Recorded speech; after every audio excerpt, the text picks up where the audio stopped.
So in our projection, we got the maximum distance, but what can we find just knowing the max distance? Well, we're going to use Newton's second law that says that force is equal to mass times acceleration. We're going to look at it in a specific way. We're going to think of this projection as just like a normal function. So our projectile went in some line, and from this we're going to find our tangent where the slope is equal to 0. That's going to give us our max height. We're also going to look at the time of impact, and we're going to use that the distance we got is going to be used to find the initial the time of impact and the speed of impact. Going back to this formula, we're going to use F equals ma. The only thing we know is acceleration, but due to centrifugal acceleration says that when something is going in a circular motion, it's always accelerating towards the center. So in the form of our projectile motion, it's always accelerating to the center of the projectile. So here we get a vector in the y direction of negative g, which is just gravity. From here, we're going to derive velocity, which is equal to the integral of acceleration to time, which is going to give us negative gt.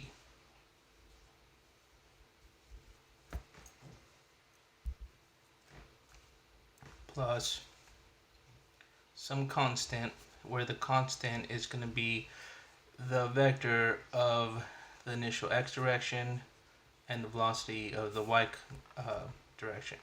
So we're going to let this equal to v sine of alpha plus v cosine of alpha. Putting this all together, we're going to get that v is going to be equal to our j hat, which is the initial cosine of alpha.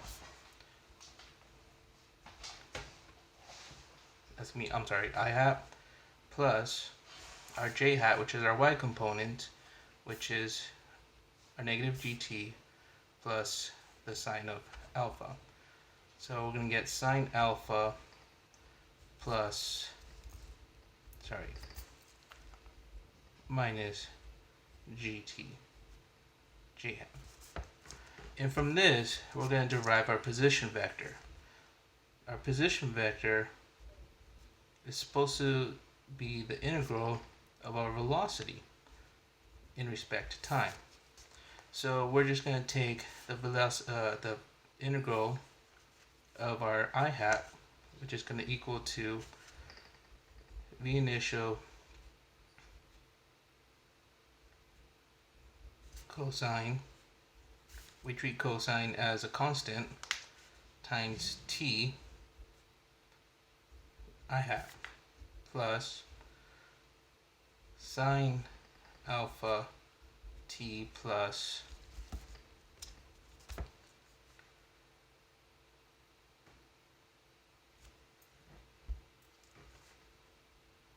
minus 1/2 gt squared j hat. So now we know our velocity and our position vector, we could start calculating some of our data.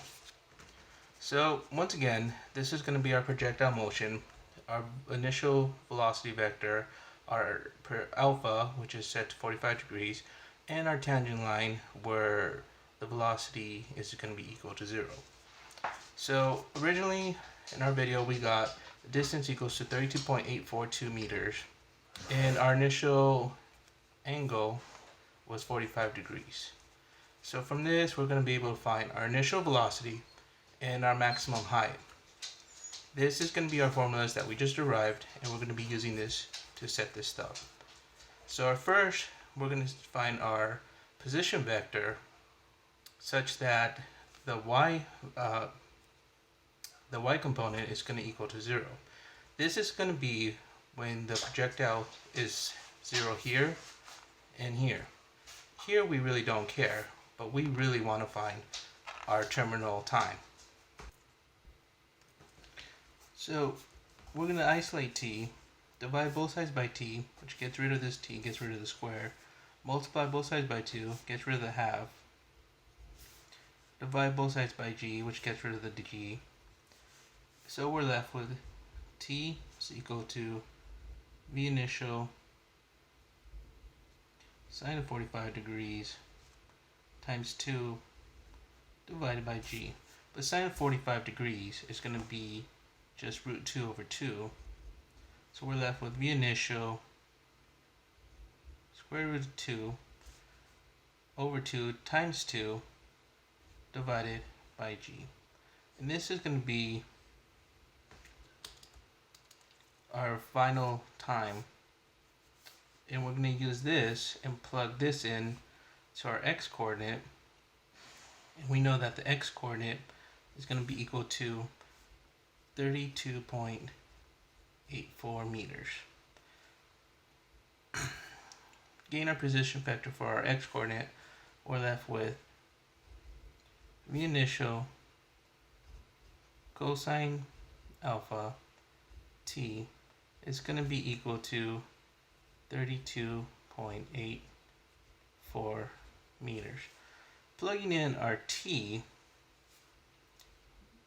we're left with v initial cosine alpha times v initial square root of 2 over g is equal to 32.84 meters. But cosine of alpha, which is 45 degrees, it's just going to be root 2 over 2. Replacing the cosine of 45 degrees with the root 2 of 2, we're left with v initial squared times square root of 2 over 2 times square root of 2 over g. We're left with 2 over 2g. It's going to be equal to 32.84 meters. The 2's cancel out, so we're just left with v initial is going to be equal to 32.84 meters times g square root. And this is going to be our initial velocity. Since we have nothing but numbers here, we could actually plug this into a calculator, which is going to give us approximately 17.9397 meters per second. So now we have our v initial, which is, let's round this off to 17.94 meters per second. So now all we're left with is the maximum height. So to find our max height, is we're going to find where the slope of the velocity is equal to 0. We could take our position vector and find the derivative, but that's the same as the velocity. So we're just going to use a velocity vector of the y component. So we're left with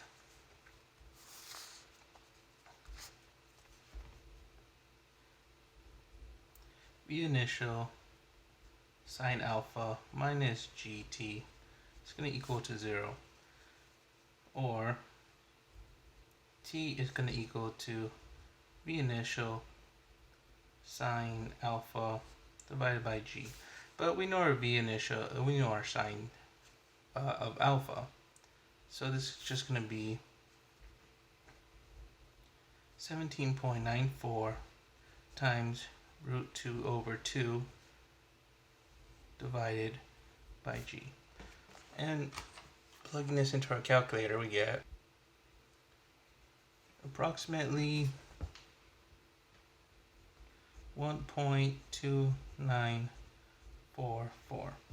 Our t, we're just going to plug this into the position vector of the y component.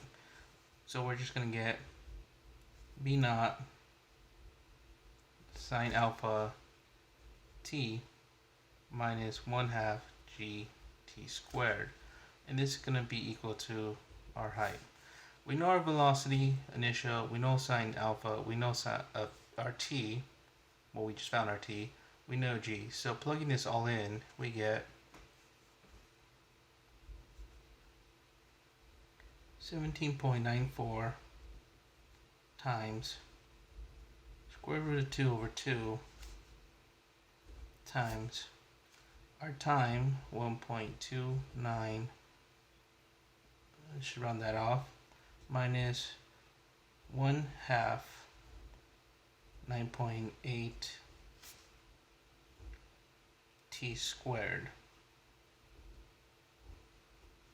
That's going to give us our height. Plugging this into our calculator, we get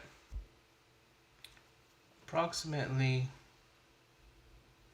8.2102 meters. So our max height is approximately going to be 8.21 meters. Finding all this information, we could actually now also find our velocity of impact. We know our time, our final time, timer impact is going to be v naught square root of 2 over 2, and we know that our velocity function is going to give us that. So we just plug in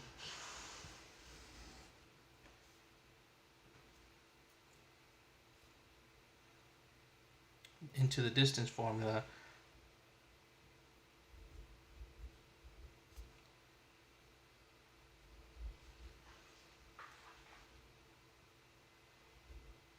v naught cosine alpha t squared plus v naught sine t minus 1/2 gt squared, and all that raised to the 1/2 power.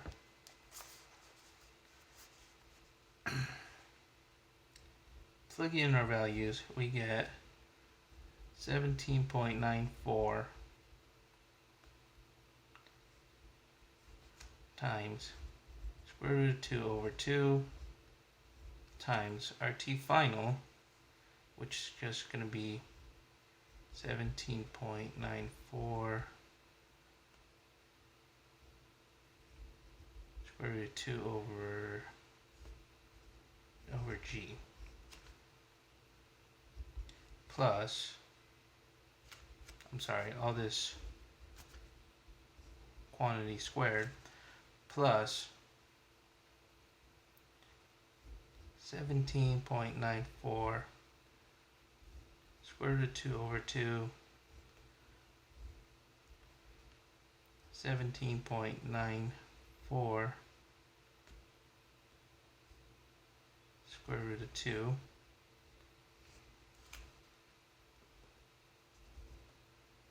over g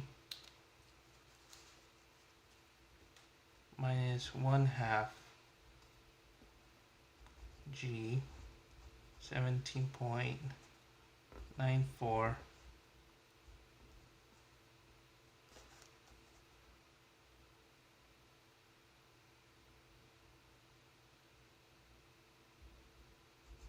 square root of 2 over 2